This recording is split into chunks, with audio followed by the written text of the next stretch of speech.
this is an iHeart podcast. Guaranteed human. With no fees or minimums on checking accounts, it's no wonder the Capital One bank guy is so passionate about banking with Capital One. If he were here, he wouldn't just tell you about no fees or minimums. He'd also talk about how most Capital One cafes are open 7 days a week to assist with your banking needs. Yep, even on weekends. It's pretty much all he talks about, in a good way. What's in your wallet? Terms apply. See CapitalOne.com/bank. Capital One, N.A., member FDIC. Tax season has arrived, and doing taxes without the right help can feel overwhelming. Intuit TurboTax is here now to guide you through it with confidence. Match with a TurboTax full-service expert who handles everything for you from start to finish. Your dedicated expert checks every single deduction and credit to help you get the best possible outcome so you can feel confident you're getting every dollar you deserve. And the best part? You'll see real-time updates on your expert's progress right on your phone while you live your life. Plus, you get unlimited expert help at no extra cost, even on nights and weekends during tax season. Visit TurboTax.com. Only available with TurboTax full-service experts. Real-time updates only on iOS mobile app. Brought to you by the reinvented 2012 Camry. It's ready. Are you? Welcome to Stuff You Should Know from HowStuffWorks.com.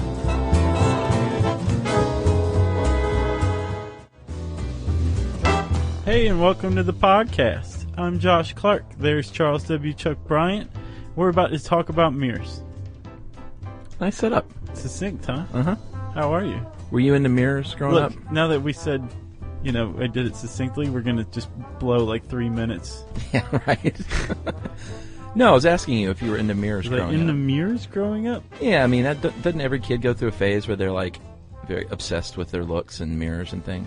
Oh, yeah. I was into myself. I wasn't into mirrors. They were just a means to an end, Yeah, but I was reading this and I kind of was just thinking to myself and remembering laughing about, I remember being like 15 and like stopping to look at mirrors anytime there was one to see what I look like. Yeah. And now I break them. I'd forgotten all about that phase of my life, though, until you just brought it up. Yeah, remember that? Yeah, it's nice to be able to not look at a mirror. Like some days I'll go out, after getting ready in the morning, and I have no idea what I actually look like. But and this is cross-pollination with an earlier podcast, I suffer from body dysmorphic disorder so badly that I don't really know what I look like anyway. What do you think you look like? I think I look a bit like the Tom guy Selleck? from Taxidermia. What's that? It's not pleasant. Okay. Well, you don't, my friend. I don't even know what he looks like, but I can tell you don't look like him. I appreciate that, Chuck. Chuck, do you want to hear what I had in store? Like, I could not come up with an intro for this. Let's hear it. Webster's defines mirror. Oh, God. I'm kidding. I was going to say something equally bad, though. It was going to be something along the lines with, mirrors are ubiquitous. I've seen at least 6 of them today. Wow. They weren't always that way, though, Chuck. Well, it says in the article here that full-length mirrors have only been around 400 years. That doesn't seem right. That's not right. Oh, actually. really? No. Full-length mirrors, there's a type of full-length mirror that has been around for about 400 years. Full-length mirrors, as far as I know, are mirrors capable of reflecting a full image of a person, have been around since about the 1st century A.D., actually. Wow. And mirrors, us using surfaces, polished surfaces, right, to see our own reflection, has been around since about 6,000 B.C. Holy cow. Yeah, the earliest ones were found in Anatolia, Turkey. Wow. And they're polished obsidian. Yeah, it's a volcanic glass. Yeah. So it's dark. That's interesting, but it still produced the best reflection, I guess, at the time. At the time, sure. Yeah. I mean, you gotta go with what we have to work with, right? Well, yeah, but then after that, it led them to like silver and bronze and copper polished reflections, basically. And Chuck, I don't know if you've ever held a hunk of copper. I have. Or bronze. I haven't. Or silver. I have. Okay, it's heavy. Yeah, it's real heavy. Right? So this actually limited the size of mirrors for centuries, right? Yeah, and they were just kind of decorative at first too, right? I think so. And you also had to be extremely rich to own one of these. Sure. Right? And then around, I think, the Middle Ages, we became capable of making glass. Right. And all of a sudden, it was like mirror technology just takes a huge leap forward. Well, true, but not super forward because the sand was pretty impure back then. They used to make the glass, so I think they said in the article it wasn't until like the Renaissance that it kind of really started becoming a little more polished, if you will. Terrible. And then the Venetians are who really, with the glass and everything, they just took it and ran with it. Well, even still, if you successfully made a mirror, it was probably extremely expensive as well. Yeah. Because they were so rare. The process of manufacturing a mirror very infrequently produced a usable mirror. So what you're doing was adhering molten metal onto glass, which almost always broke the glass. Sure. So when it didn't, I'm sure you're just like, oh my God, it's the first one in 7 years. I'm so excited. Right. But that when I was reading this article, I didn't really think about it. That's what a mirror is, isn't it? I've even seen the back of mirrors and been like, oh, there's like metal, looks like spray painted on the back. That's exactly right. Yeah. And that was a process, what's it called, silvering? Yeah. That was invented by a guy named Justus von Liebig. And in 1835, he figured out how to spray a very thin layer of silver or aluminum on the back or on one side of a glass. And there, my friend, you have the modern mirror. Yeah, and now I think they make it now by heating aluminum in a vacuum in kind of much the same way, or different methods, but the same concept. Right. Go ahead. Well, I wanted to say, when you were talking about the Renaissance, the Venetians were I guess they had the secret of mirrors under wraps. It's like the Masons. Very much so. Mm-hmm. And if you were a mirror maker and it got out that you had told someone how to make mirrors, you were frequently killed, right? Yeah. Trade secret. Right. But when mirrors were introduced, when good mirrors were introduced, not polished obsidian, things changed a little bit, especially with art, right? Yeah, I never really considered that, but it spawned something that would become a hallmark of the art world, which is the self-portrait. Right. Before that, you couldn't draw yourself because you could not see yourself. That's exactly right. And you could, but I mean, you're going to use like maybe a pond or a piece of polished metal or something like that. Imagine like going out and looking at a pond and going back and sitting down now as opposed to having a mirror there. Yes. Really simplified it. It's also not coincidental that good mirrors came about at the same time that linear perspective was introduced into art. What? Yeah, there's a guy named Filippo Brunelleschi.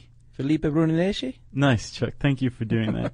And he, I guess, discovered linear perspective because I think it's one of those things that was always there. Right. We just stumbled upon it through mirrors. Oh, really? That's how he figured it out. Yeah, because if you look at a mirror, all of a sudden, linear perspective really comes into focus. Right. If you will. Well, and then scientists said, hey, we could use these to make like reflecting telescopes.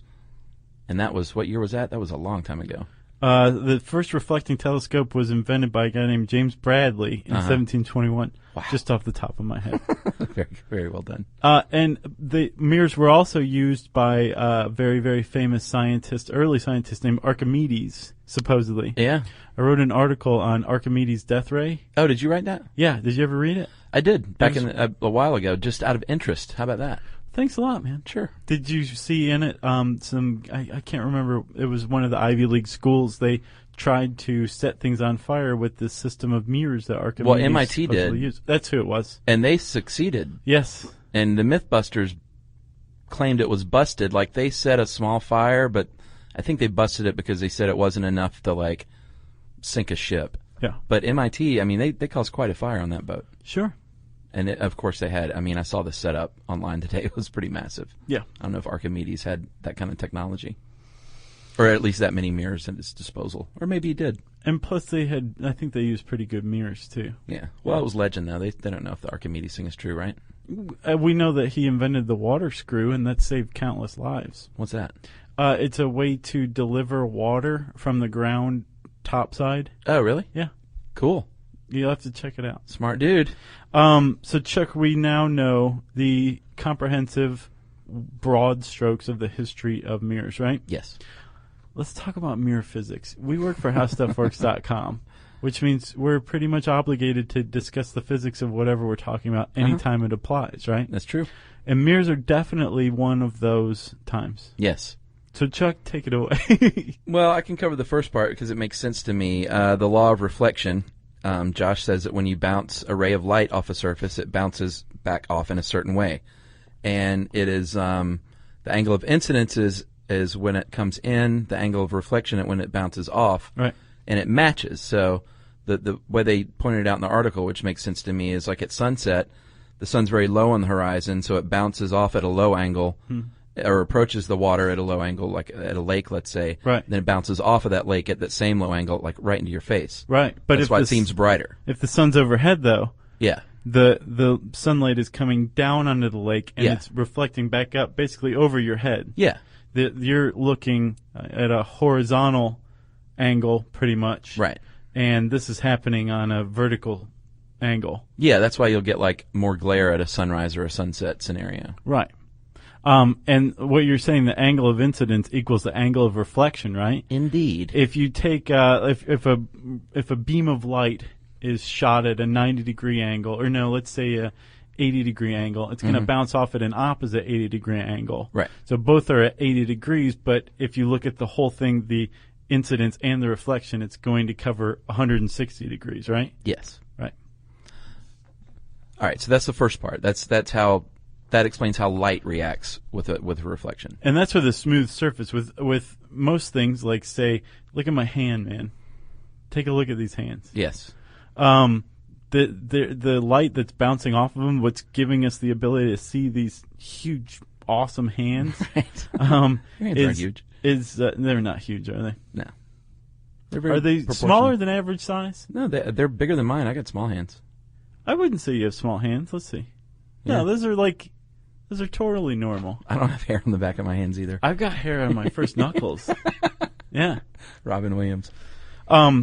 What's allowing us to see our hands right now and judge their size and scale is what's called diffuse reflection, which the light that's coming off of all of these light bulbs right now are hitting all these different areas, these different surfaces on my hands. Right. And it's bouncing off. It's being scattered, right? Right. The mirror, the highly reflective surface, what we have is called specular reflection. Right. And that is where it's pretty close to the law of reflection, where the angle's coming in at one, or the light's coming in at one angle and coming off at the same degree. Right. In the opposite direction, right? Right. Which is why we're allowed to see ourselves in a piece of glass with metal on the back. Yeah. And what this creates when you're looking at yourself is called the virtual image, right? I find that fascinating. Yeah, me too. And it's a little brain melty for me. Of It course. is, but at the same time, you realize, like, well, you've grown up around mirrors the whole time, and no one has any real concept of how they work, right? Yeah. We just take for granted that they do work, but you don't really give much thought to how they're working, right? Yeah. Like the Venus effect. Did you read about that? Yeah, that's explain that, because this is where when we talk about, actually the Venus effect is two different things, and both of them kind of melt my brain. The left and right being reversed, which is not actually true, right. And then the Venus effect. So let's talk about both of those. Okay, well, the Venus effect basically just shows how little we can grasp, or how little we grasp mirrors and how they work. If you look at paintings of the Venus de Milo, or Venus, the goddess, almost always she's holding a hand mirror. Yeah. And in the painting, you can see her face in the mirror, but she's looking at herself in the mirror. Right. And her face is painted in the mirror for the benefit of the viewer, but you take for granted that she's viewing herself, when in actuality, if you could see Venus's face in the mirror, she wouldn't be able to see herself. She'd see you in the mirror. Right. Because of that angle, or the law of reflection. Yeah, and that's the only way I finally understood that, was when I remembered, like, in my film set days, when you shoot a person looking in a mirror, they don't see themselves in the mirror clearly, because you would see the camera behind them. Exactly. So the mirror is angled, and it looks like they're looking at themselves and primping, but they're not seeing themselves. It's pretty cool. Right. So that makes sense to me now. It does, doesn't it? Yeah. Okay. The other thing you were saying is left and right? Yeah. It's not actually left and right. Yeah, this one was a little brain melty, but I think I finally got it too. Okay, so consider that what you're seeing isn't actually your reflection, but another version of yourself in the mirror world, right? Right. If you look at it that way, then the mirror represents the halfway point. It's always halfway between you and your virtual self. Right. Right? Because your virtual self, that image of yourself in the mirror, is always it's always 2 times away from you, with the mirror representing the halfway point. Right. So you're 2 feet from the mirror, and your virtual self is another 2 feet away from you. Right. You see what I'm saying? Yeah. And the left and right thing isn't really left and right. It's really Right. front and back. That's right. That are reversed. You, again, think of yourself as the virtual image. Yes. You walk into the mirror world. You go another 2 feet away from where you were just standing. So you're now you're 4 feet away from where you're just standing, and turn around. Right. Which is weird because it actually gives the virtual image something of its own identity, doesn't it? It does. It's a little creepy. Yeah. So when you're looking at a mirror, it's not a reflection of you from the mirror's perspective. It's like the one example they gave was if you wrote something on a piece of paper and then held that paper up to the light and looked at it from the back, it would appear backwards. Right. But it's not. Right. You're just behind it. Yes. Crazy, man. Isn't it? Yeah. It's pretty interesting stuff. And I got to say, 2 things. When you mentioned doing mirrors, I said to myself, really? And then when we told Jerry what we were doing this on, she was like, really? Yeah. But I think it's much more interesting than I originally thought. Well, again, it's like the butterfly's wings, you know? Like we have to know that if we're going to understand absolutely everything that's going on in the world. Which is our mission. Yes. Should we talk about curved mirrors now? Yeah, because we were talking about virtual images. Yeah. There's actually a way to project a real image. Right. Where this thing isn't in the mirror, it's outside of the mirror, but it's not really there. It's a projected image. Right. And that uses concave mirrors. You might be familiar with holograms. Yes. Right? Is that the same concept there? Uh-huh, yeah. It uses really? concave mirrors. And actually, if you want to see a really cool example of a hologram produced by a set of concave and flat mirrors, you should type in Mirage in YouTube and look for the one that's lowercase, just Mirage, and it's a little piggy. And it's pretty cool, the demonstration that this guy does. Oh, really? Yeah. I'll check that out. But Chuck, there's concave and convex, right? Yeah, convex is the one that curves outward, and it reflects at a wider angle near the edges in the center. So things are actually smaller, and you can cover more area. So that's why they'll use those. They'll stick them on like your passenger mirrors, so you can see more area around your car. Right. And it also notes, objects are smaller than they appear, or closer than they appear. Right. Objects are smaller than they appear. But they are smaller than they they would than they appear. But that's not really, that doesn't matter. It's whether they're like in your back seat or not.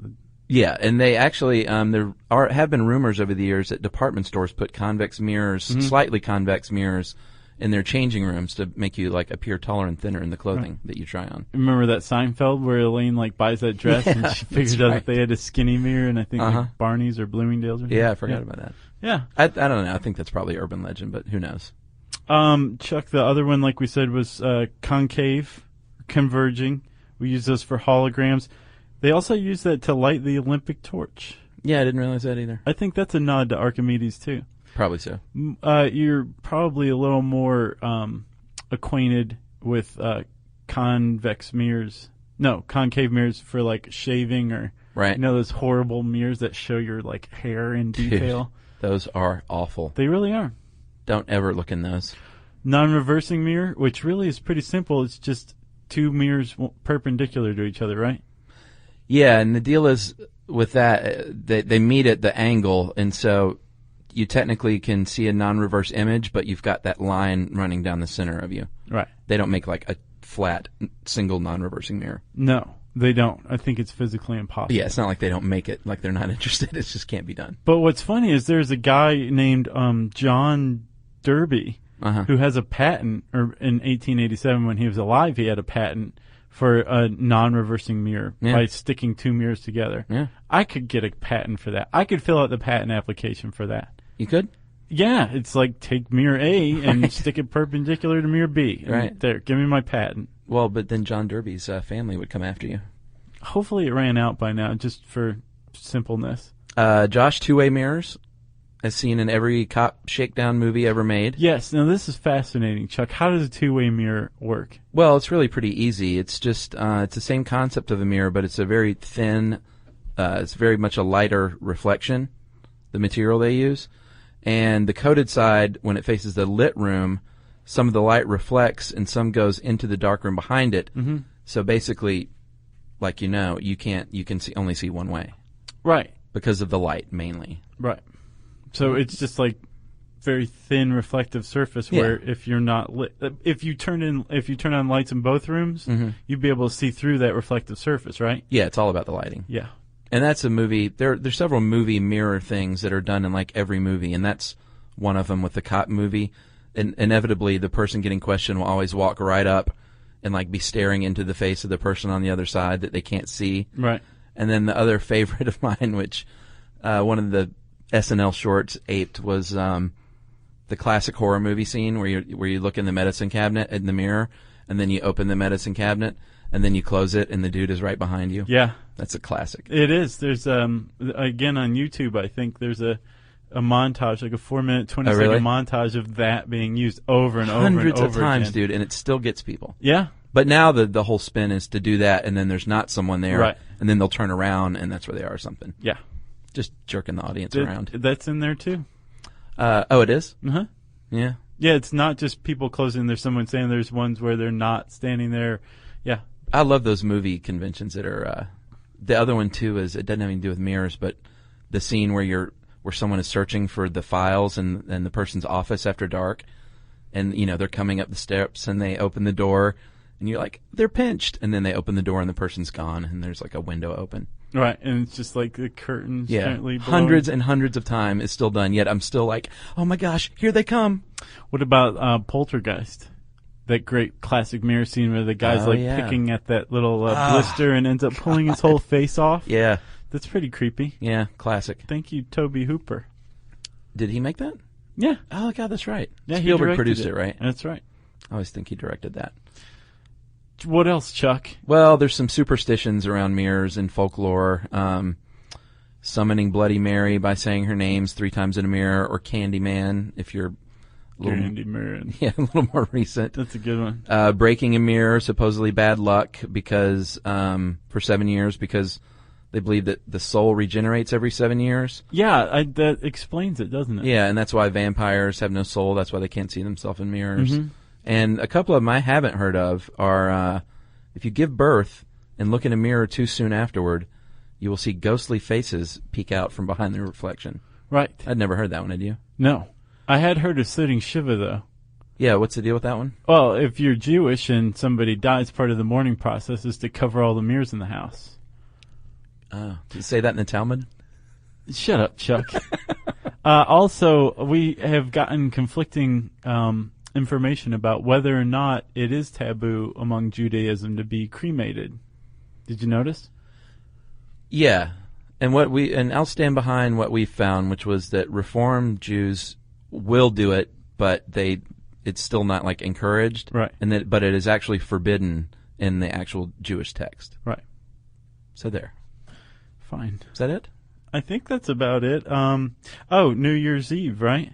Yeah, I hadn't heard of this one either. If you go up to a mirror on New Year's Eve with a candle in your hand and you say the name of a dead person, probably a dead loved one, yeah, in a loud voice, their face should appear in the mirror. Never heard that. And this is my favorite one, the ancient Chinese mythology. Uh-huh. You know how you see weird movement in like the corner of a mirror every once in a while? Have you ever noticed that? Sure. I just figured it was like your mind playing tricks on you. I'm sure it is, unless you're Chinese, pal. Okay. Then what it is are the mirror people, the mirror kingdom. There's a group of opposites who live in the mirror kingdom, and they are sworn to do battle with us. Really?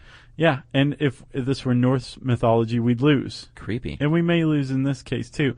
But they are in a magical slumber. But when we catch little weird unexplained movement in the corners of mirrors, this is these people stirring in their sleep. Right. Wow. Waiting to wake up and kill us all in our sleep. I'll remember that next time I see something in the corner of my eye. Yeah. So that's it for mirrors. That's it. I mean, that is it. Nothing else. There is literally nothing else to say about mirrors. Nope. And if you think that there is, we defy you to go to howstuffworks.com and type mirrors into the search bar. Pal. Dare ya. Yeah. Listener mail time. Listener mail, Josh. This is a little cool organization that we want to support here. And how long you been smoke-free, buddy? It's over 4 months now. Crazy. Isn't it? So proud. Thanks, man. Hi, Chuck and Josh. I travel outside the city every weekend, listen to your podcast, and always share my new knowledge with friends. Needless to say, I'm the Friday Night Smarty Pants, and I rather like it. Why I'm writing, I want to promote the New York City Walk to Beat Lung Cancer. I'm one of the head chairpersons. At 28 years old, I never thought I would chair anything, but I love my new responsibility as I am making a huge difference to an underdog cause. How could cancer be an underdog, Josh? Is the question? I don't know. I think it's pretty bad. When you hear someone has lung cancer, the first thing that comes to your mind is probably, did he or she smoke? It never fails. It is a valid question. Funding for lung cancer is completely dwarfed by other cancers that are nearly as fatal, and is completely due to the stigma of a smoker's disease. I get turned away by sponsors and media all the time because no one wants to support a disease that is so preventable. But the thing is, it isn't. People who get LC secondhand for no reason at all. It happens all the time. Mm-hmm. Why don't people ask those with skin cancer if they wore sunscreen, or people who have heart attacks if they ate well? It's just silly, but looking at the numbers, it just doesn't add up. So here's what we're going to do, Jess. Since you were the chair, there's an event in New York City. New York City? It's called the Walk to Beat Lung Cancer. Lung cancer? And it is October 24th, 2010 in Battery Park. Nice. And if you would like to take part in this Walk to Beat Lung Cancer, Jess would really appreciate it. You can go to a website, www.longevity, see what they did there? .org/NYC Walk. So that is LUNGEVITY.org/NYC Walk. Or Twitter, you can follow this and get information at walk4 lung cancer, all one word. Or Facebook at Walk to Beat Lung Cancer.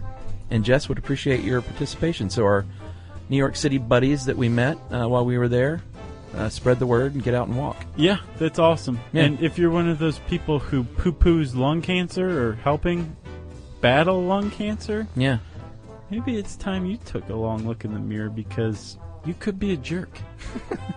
If you have any kind of organization you'd like Chuck and I to give a shout-out to, we consider those on a case-by-case basis, don't we, Chuck? we sure do. It definitely doesn't help, or it definitely doesn't hurt to grease the wheels, if you know what I mean.